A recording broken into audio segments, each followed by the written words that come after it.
Dit is Knuf, een knuffel speciaal ontworpen voor volwassenen. Dit is allemaal gemaakt van tricotstoffen, dus vooral t-shirts en leggings. Dit is dus Cooper, dus de hoofdpersonage van mijn verhaal. Je product in de markt zetten, opvallen en doorbreken als opkomend talent. Dat is waar ze alle 3 deze week op de Dutch Design Week in Eindhoven voor gaan. Tuurlijk, iedereen wil dat. Er komen zoveel mensen kijken en het is zo leuk om iedereen te spreken.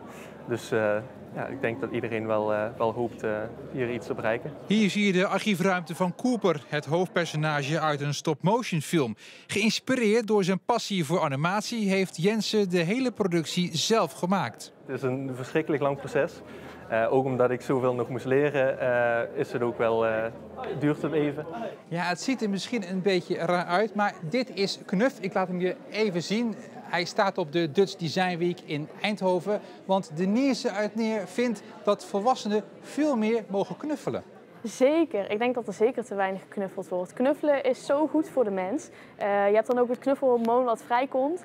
En dat heb je natuurlijk heel sterk als je met mensen knuffelt. Maar zelfs als je iets anders vasthoudt, of een knuffel vasthoudt, of gewoon jezelf vasthoudt, dan komt het ook een klein beetje vrij.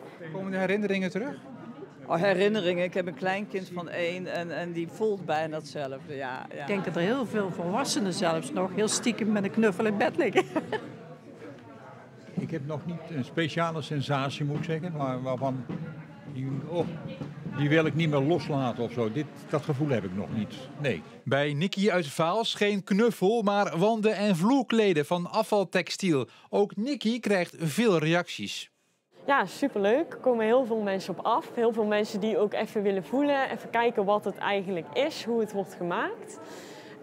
En ik hoop dat het aanspreekt en dat er iets leuks uitkomt.